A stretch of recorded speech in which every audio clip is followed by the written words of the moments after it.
All right, everybody. So we got another YouTube video here. We're gonna walk through a little bit of like an onboarding case study for one of my newest athletes, Andrea. She just competed at Connecticut Ladies of Iron. Um, so that was about a month-ish ago. Now she started with me right after that meet finished. So it was a little bit of like a quick process, but we gathered a lot of really good data to start with because she had a previous program written out and made for her. So we had a lot to start with, a lot of info to collect, and we just finished up our first block, and it was pretty successful. We had a PR, all-time PR deadlift by 5 pounds with sumo. Just I think tied her conventional, or maybe just a little bit under that. With bench press, we finished with just a couple pounds under her best for one, tied her PR triple, and then for the squat, no PRs on the squat, but we are learning more information about what that may or may not need when it comes to programming. So overall, moving in a very positive direction, just one block in. So we're going to go through kind of everything. This isn't really planned, so it might be a little sporadic. Got some notes, but nothing crazy, just kind of hop around. But without further ado, let's get into everything. Okay, so for background, as I alluded to, we started just after competing. I think she competed on May 2nd, started on May 4th. So with competing, we're not going to start off anything crazy. In week one, even the first few weeks, we're going to need some time to dissipate central nervous system fatigue because we just lifted really heavy. But then at the same time, retrain from tapering and taking some volume that we need to progress. So dissipate some fatigue, but also kind of like build up some fatigue as well to kind of reestablish that baseline of workload that we need to progress. So we didn't start off like too crazy when it came to like intensity or volume, just kind of what we needed to get our foot in the door with a new layout. So here I have pulled up just some like general background information. So 5'11", around 52 kilos. These are her numbers: 260 squat, 260 bench or deadlift, 125 bench. Started powerlifting September of 2024, so still relatively new. And as far as goals go, main one, get past the squat plateau. Long term, just compete more, become a better athlete. I'll add to this what we talked about on our call with the deadlift. The main goal was let's improve the first rep execution because that was something that she was having some issues with, was just getting that first rep off the floor was always super hard. And to me, that's pretty important because when we compete, we're only doing one rep. So that's a pretty important rep to have moving well. And then with the bench press, pretty much just keep it rolling, keep it progressing. There wasn't really any issues leading into the meet or anything, and it performed pretty well. So kind of just kept that the same. Our main focus lately has just been on squat, deadlift, and a little bit of pain that we ran into that I'll get into. So that's that. Now when it comes to the pain I was discussing, so previous injury history, not a ton. Had a little glute flare up on a deadlift before, just like a 1 rep max attempt. It kind of comes on and off with squatting as she gets into the hole, but doesn't really affect her like a ton. And we ran into something in our first block that was kind of present in her prep on and off.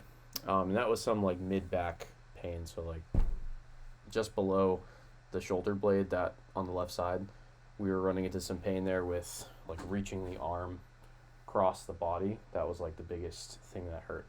And it was mainly after bench pressing.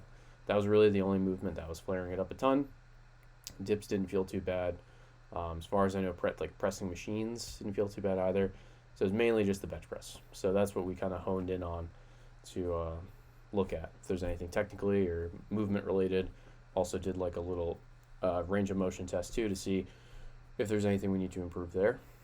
But yeah, that was kind of like one of our biggest roadblocks within this block. But I will get to more of that when I get to like programming and stuff.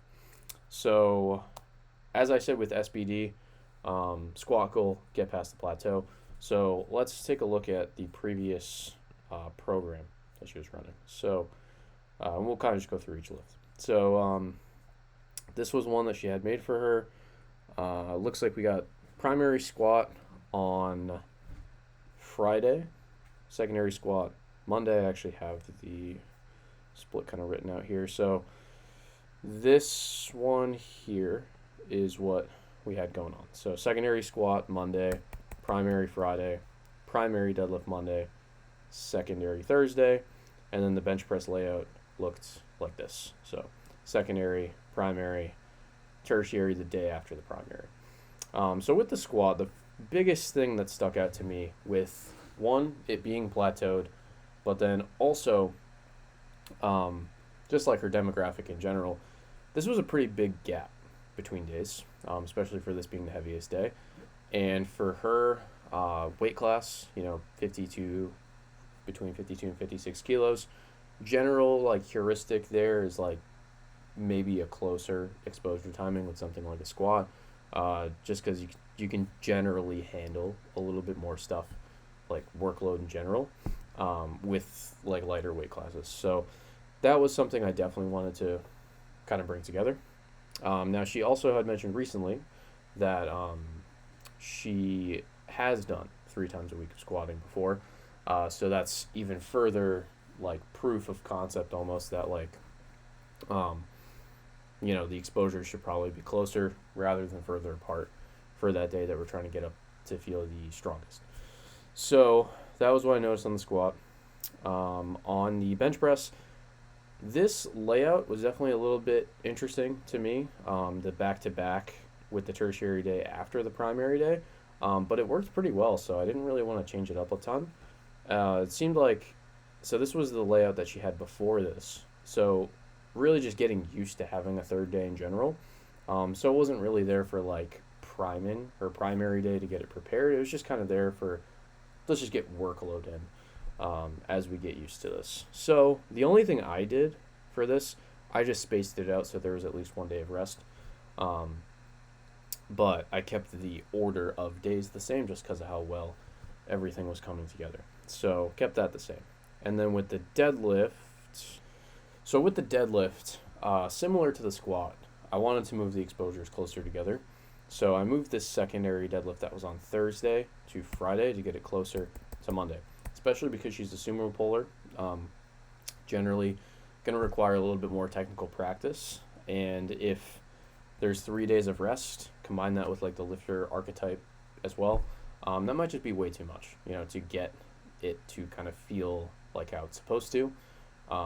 When it comes to like getting the legs to feel like they're doing what they need to, but also just technically just feeling practiced. So move that a little bit around too. Now getting into the days themselves, I kind of already broke it down here. So we had a triple at around 83%, tempo squats 77%, another tempo squat, and then the primary deadlift, we had a single and then a 2x3. And then secondary squat was a single, or primary single, and then 4 sets of 6. So what stood out here, primary squat definitely had a lot of volume. Secondary squat had less volume. And then Thursday's deadlift was just a 3x4 pause. So just focusing on these two, we'll start with the squat. As far as meet day performance, because that was kind of what I was using as like our measurement of like, do we keep some of this or do we change it? The squat didn't perform how she wanted it to, as far as how it felt. Didn't really feel like as strong as she wanted. And deadlift was kind of like right around what she was looking for, despite still having that like first rep feeling hard thing going on. And then bench press was like right on the money, exactly what she was looking for. So what that means for me, bench, I'm going to pretty much keep this the exact same, which I think I did for the most part. We'll get into that. But with the deadlift, I kept the pause 3x4, and I just made it ascending rep work. I find for technical struggles, or if technique just feels kind of off, being able to like pyramid up each set is just a really good way to establish confidence with lighter weight. Like, okay, I'm getting my rhythm, getting my groove down. I feel good to go up in weight rather than having to do straight sets. It might just be too much to hop right into when it comes to confidence, but also just like building that fluidity of movement up. Because when weight's lighter, we can kind of flow a little bit more with our technique versus when it's heavier, we have to get tighter.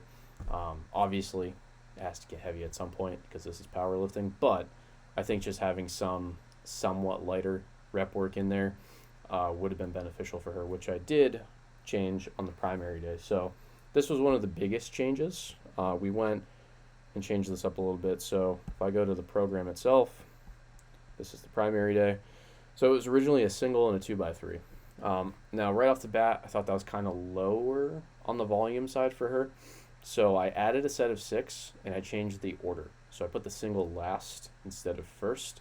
The reason I did that was with technique, it's kind of just like what I said with the ascending sets, actually. On the secondary day, we're also just doing ascending sets on the primary day too, putting the heaviest thing last, even though technically it's going to be under a little more fatigue because it's not first.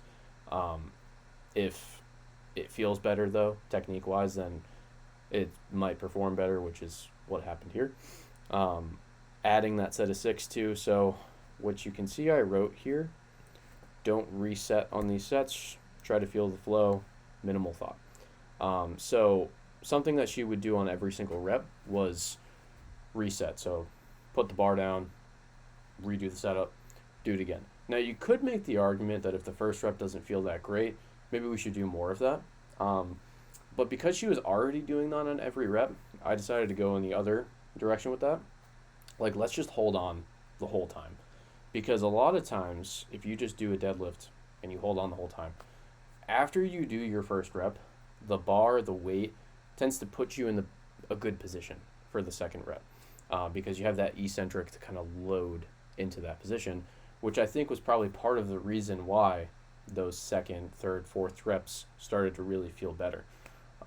Because she had that eccentric to kind of allow her to feel out that position without having to think about it. So to kind of go further into that, let's just not let go of the bar and have more of those like good reps kind of stack on top of one another. And that's why I wanted a set of 6, because it's just higher reps. So we have a greater opportunity to just kind of flow through our setup and our technique, kind of have like get a good rhythm and cadence down with it. If you ever watch sports or anything like that, there's just an element of that to it versus somebody that moves very stiff and rigid. You can tell it's just not as clean and not going to perform as well. So that was like the main goal with this. And then with thinking, I said minimal thought because the more we think, the more that takes away from our effort, and that's going to decrease performance. So I had her just think about like the setup part, but even with that, limit it to a couple things. And then as soon as your hands touch that bar, it's go time, like fully automatic, turn everything off. Just let the setup kind of take care of it, and let's just focus on producing as much force as possible. And then, I guess that was pretty much it for programming on the deadlift. With the squat programming, what was different? Okay, so with the squat programming, the biggest change I made was just to the secondary day. So with the previous secondary day, what we had going on, if I pull up the actual thing here, that was here. So we had a top triple, and then we had 1, 2, 3 sets of 4, and they were tempo squats. So I got rid of the tempo just because watching her technique, it looked pretty good already. Like, it didn't need further tempo because she had pretty good control, generally speaking, going down to the hole. So decided to get rid of that. That also kind of allows her to just generally accumulate more work if there's not variation in there, especially for 4 reps. That is going to limit the load to some degree. So what I did instead was I swapped some of that volume for some high bar squatting, because her low bar was pretty low, I would say, and she doesn't really have any experience with high bar squatting. And if we just think of this like very simply, just from like a general strength perspective, I think if we can just get a pretty basic high bar squat stronger, that's going to have some good carryover into getting a low bar squat stronger. A little bit more quad involvement, a little bit more of a natural type of squat pattern. Notice that her depth is a little bit easier with high bar too, so we can kind of like just get more exposure to deeper squats that aren't super hard, getting into the hole with. So swapped it for some high bar, as we can see here. High bar squats, 2 sets of 6. Kept the triple in there, and then I also added a paused single. The reason I added a paused single was she had some, as I said, some glute discomfort kind of in the hole. And when I watched the squats, it looked like there was some inconsistency with hitting depth. So I really want to build up, and I still do, just better control and confidence down there. Because if there's pain, it's probably going to be some sort of limitation getting lower. So that's why we are working with a pause single, and we're going to make it heavier as time goes on, at least right now. But that's why we're doing that. And then this was kind of like the top set, and then back offs with high bar. So that was like the biggest change, was that secondary day. Now the primary day was, I said, a single and then a 4x6. So what I did there, I swapped some volume for some intensity. So she was doing a 4x6. I basically changed it to a 4x5 to just allow us to load a little bit more. And I took some of that volume and I just put it over here, because she seems like somebody that just does well with more volume preceding the heavier day, rather than it being the other way around.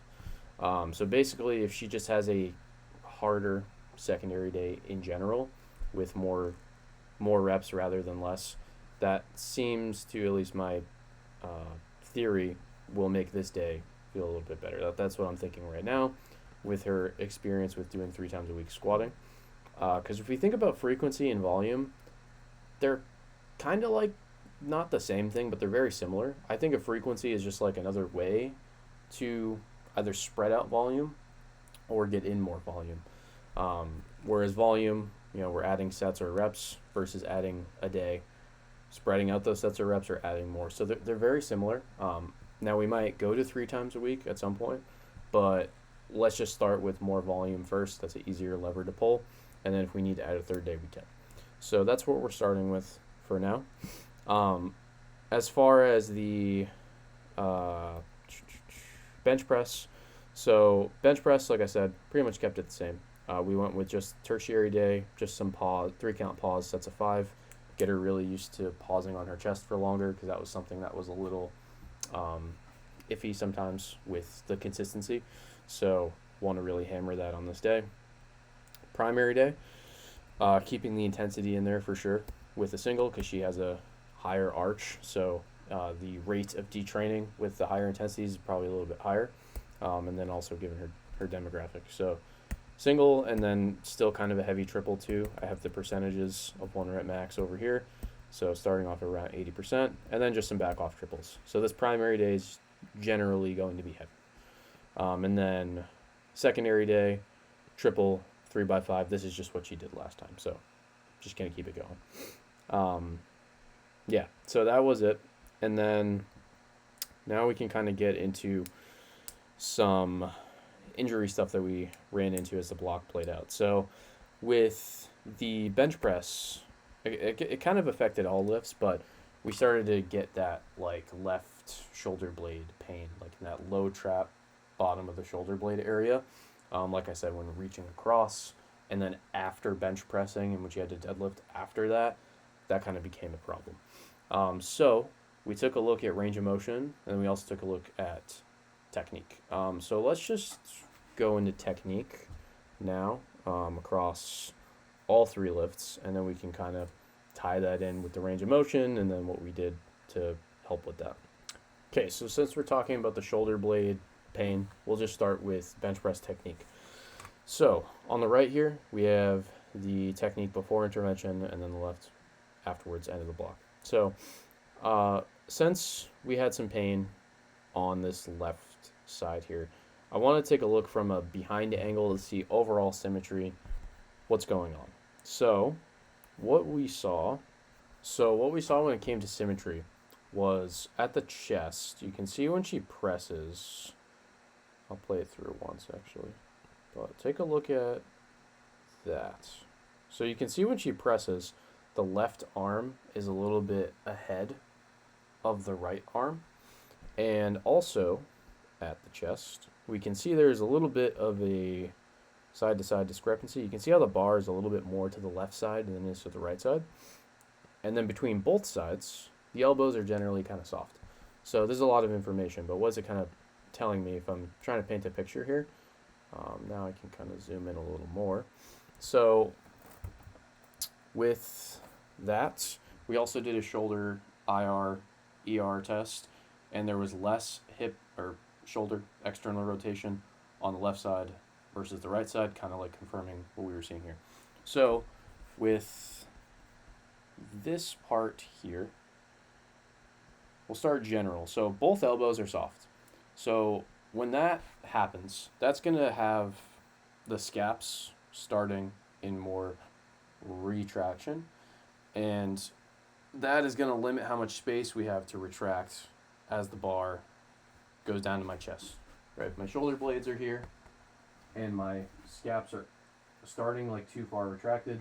My elbows get soft because the long head of my triceps is going to be back here, so it's getting pulled along with it. Especially on a bench like this that is very grippy, it's going to help keep the shoulders back there. I had a feeling that she was maybe just starting in too much retraction, so by the time she had to retract more to get to her chest, there just wasn't enough room there, kind of in general. And that, even though that was like both sides, I think cleaning that up alone could help a little bit. And then when it comes to the bottom position here, like I said, the bar looks like it's more on the left side versus the right side. So to me, could be wrong or not, but looks like there might be a subtle like rib cage rotation to the right. And if we combine that with less shoulder external rotation space, that kind of makes sense. Because if my rib cage is rotated to the right, you can see how that closes off space here. So I'm going to have less room to move my arm back, versus on this side, it's going to be better because I have more of that space between the scapula and the spine to then externally rotate the shoulder. So then we combine that with the pressing too. We can see that the left arm is pressing ahead of the right arm, which just kind of further confirms everything. So what was the solution?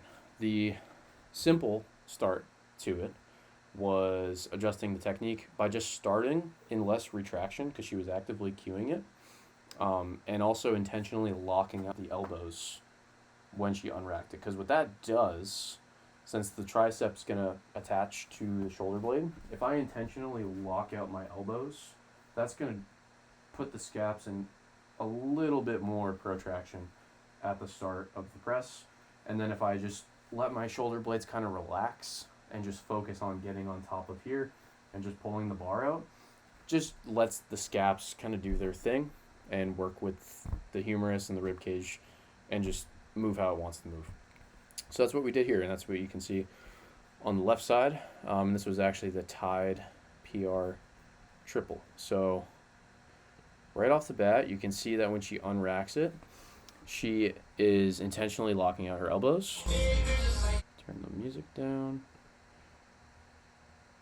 Intentionally locks out the elbows here, right there. So right off the bat, that is a better starting position than what we had here, right? And you can even see she was like tucking them in right around here. So now trying to not do that, unlock with the elbows. 1, 2, and 3.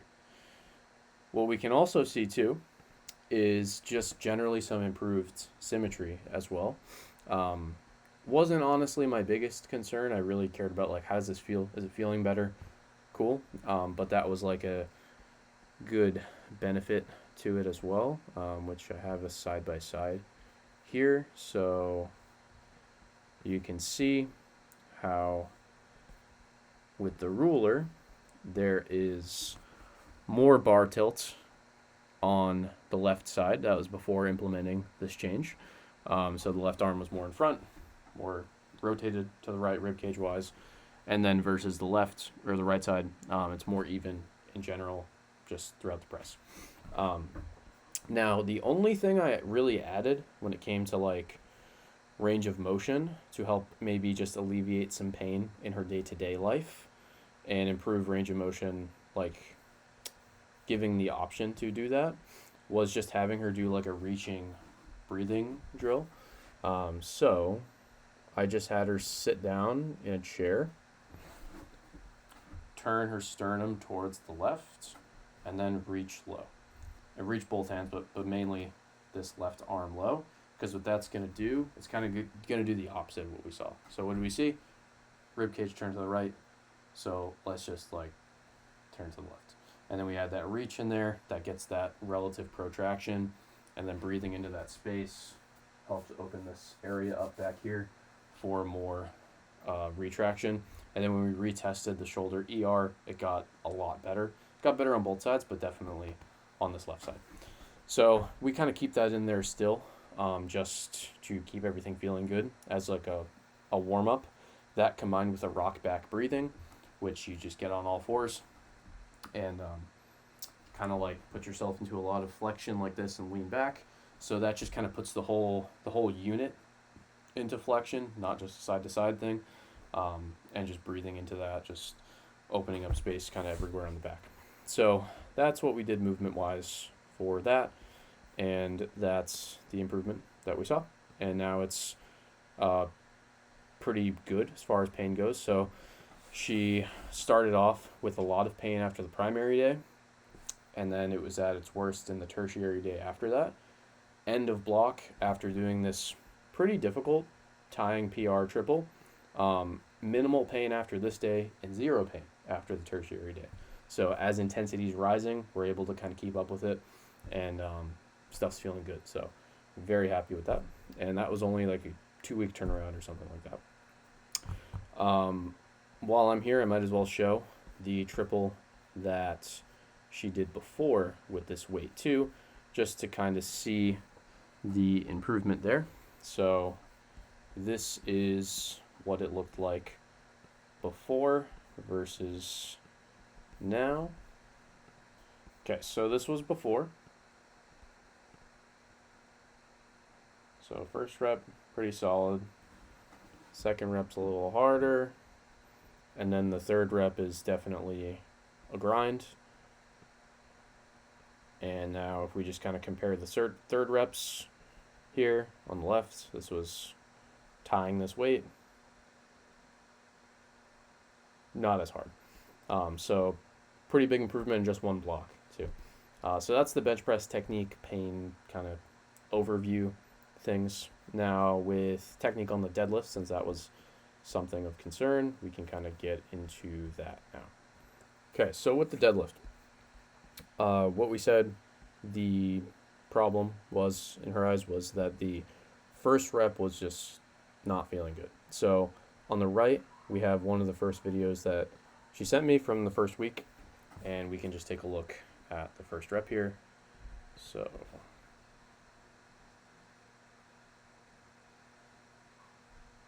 does take a good amount of time to break the floor. Still a good rep, but what really stuck out to me was the hips rising here. So when we look at this was the 5-pound PR. You can see that the hips don't rise nearly as much, and that was still pretty fast. So what we changed, we talked about cueing, and she had a cue running through her head already, and it was shifting her center of mass from her toes to her heels as she wedged in. So pretty much moving backwards as she wedged in, like trying to like get upright, get vertical. And that can work for some people if they're really well leveraged. However, I think for a majority of people, that can kind of work against them, because what that does, in her case, that puts her center of mass behind the barbell here. You can see this looks like a really good position. However, everything is behind the bar. We want to be on top of the bar so that we can have direct force transfer down into it as we stand up. And that is shown by the hips rising, because it wants to be here, but it's not starting there, which is why it takes so long to break the floor, because it's trying to get into a better aligned position to lift this weight, which makes it much harder off the floor, and then that can even make lockout sticky as well. So what we did instead was just have her cue the opposite. Let's start on your heels intentionally in the setup and move everything forward towards the toes. And you can kind of see that she does that here. So you can, if you take a look at this inner toe, inner heel area, you can see how that kind of gets like smushed down as she wedges like that, and the toes relatively stay down, I would say, versus in like a front angle that we've seen here, the toes were kind of leaving the floor a little bit, telling me everything's kind of too far behind back. So much better job at just staying over the bar here, but just changing the direction, moving forward versus moving backwards. Does it get us maybe a little less upright? Yes, but does it put us more in line with the center of mass of the bar, just kind of stacking it on top of each other? Yes, and that's going to result in a better pull 9 times out of 10, unless the leverage is like so much better and like super long arms. But this was a deadlift PR, so very, very happy with that.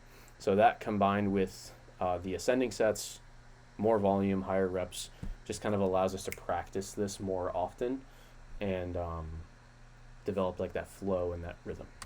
So that's what we did with deadlift.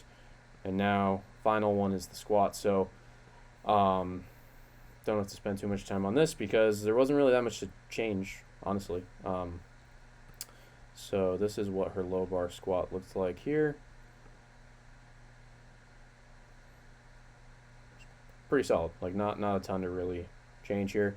The depth, as I said, sometimes it's like borderline-ish, but for right now, we're kind of okay with that for right now, as we kind of get into new system and all that. But as you can tell, it is definitely lower when it comes to low bar, so that's more of a reason why I wanted to put some high bar in there to just kind of change the position and just move a little bit differently, get a little more easy forward knee travel, really get the quads going. But yeah, that was basically it for technique. Some brief injury management that we made, or that we kind of went through. So now we can kind of look more at programming stuff. So, I guess outcomes. So fast forward here. So like I said, we finished with the 5-pound all-time PR deadlifts with sumo with 254. Her best conventional was 260. So very happy. Didn't even really plan on that. I know that I made that range, but huge. And it moved pretty quick too, I would say, especially just after competing. And then with the bench press primary day, we had a single with 121, and her best was 125, around there. So pretty good. And then that triple that I already showed, tying that triple PR with some pretty heavy backdowns afterwards. And then squat, we finished with the triple 231 at RPE 9, so we'll talk about that. Definitely a little more than we wanted, but still pretty good. And then pushed a like a middle back offset, so like a second top set of 5 with 215, and then back it off for 3 sets of 5 with 210. So overall, pretty good block 1, I would say, definitely. Learned a lot of information, what we're going to do going forward. So with the bench press, we're just going to keep kind of adding on to what we just did. One slight adjustment that we're making on the secondary day. We're just going to see what happens when we make it a little bit heavier. I wouldn't be surprised if there was a single on this day at some point, just with like her technique, her technical efficiency, and then also just like I said, like the demographic in general. So going from a triple to a double. And then I am adding 1 set of close grip bench, replacing one of her back down sets with that to help kind of manage that mid-back scap pain, because if we bring the grip in, that's going to decrease the compression back here in general. And it also helps on the muscle building side of things too, which was another pretty big goal that we had, just increase the general size of our muscles, just because she was still kind of new to this. And, that's going to increase our potential for strength no matter where we're at, in our training level. So that's really the only change we're making there, though. And then everything else just kind of a little bit heavier. With the deadlift, same exact thing. All we're going to do is keep the single like about the same, not the priority. We're going to really prioritize pushing these triples, kind of raising that like baseline strength, and then yeah, try to walk away with like a triple PR or something like that. And then squat. These are the adjustments that we made. So since that primary day was kind of not what we were looking for, it wasn't like a bad session, but it also wasn't like the strongest on the planet, which is totally fine. For a first block, we're still learning what she needs. And since she had mentioned she did 3 times a week, that was important to know that she did that in the past. But also she said coming into the session, like she feels recovered still, like not sore coming into it. So to me, that signals that like we're not, maybe we're not doing enough on the secondary day. Because what I'd like to do is make this day hard enough so that we have more to recover from, so that by the time we get to that primary day on Friday, we're kind of in that sweet spot of we're not overly recovered, but we're also not overly fatigued. We're kind of right where we want to be for this day to perform well, the bar to feel good on our back, legs to feel explosive, all that stuff. So we just added some stuff. So instead of a triple, we're going to do this set 4. And instead of 2x6 high bar, we're going to do 2x7. And we're also progressing the load on the pause squats a little bit, get a little more carryover into that higher load work. On the primary day, we're just going from a triple to a double, honestly, just to see like where is it at. Also, like find out some rep range sensitivities. Does she do better with higher rep stuff on average or lower rep stuff when it comes to like the top set progression? As far as back downs go, just a little bit heavier, like 2.5 kilos across the board, really on the back downs for everything, just to kind of keep a steady progress thing going and adapting to everything. And then, yeah, as far as accessories, I didn't really touch those. Put some paused RDLs in here to help just get some more overall hinge work in, because she didn't have a ton of experience with conventional deadlifting, and that might be in here at some point. But before I get to a conventional, I'd want to see an RDL first, because that's like majority of a conventional deadlift. So working on getting the hips back, keeping the knees where they're at, really open up the back side of the hips, could even possibly help with the movement side of things too.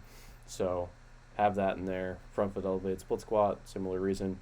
And then went with a hack squat to really just hammer the quads, prime movers for a squat. And then on the upper body side of things, just kind of everything, a little bit of everything.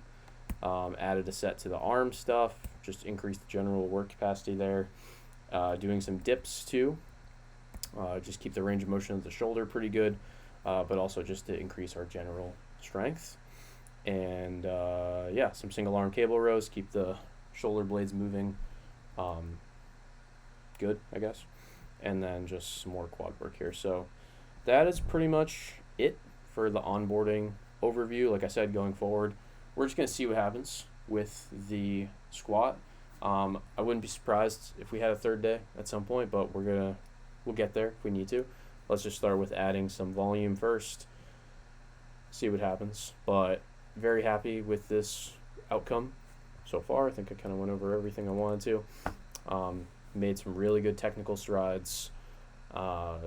Strength, right? Deadlift PR, matched a bench, and kind of getting there with the squat. And then the best thing was also confidence improvements too. So yeah, looking forward to the second block, and maybe there will even be like a part 2 or something like this afterwards. But yeah, if you enjoyed this video, leave a like, share it, comment, whatever you want to do. And yeah, till next time.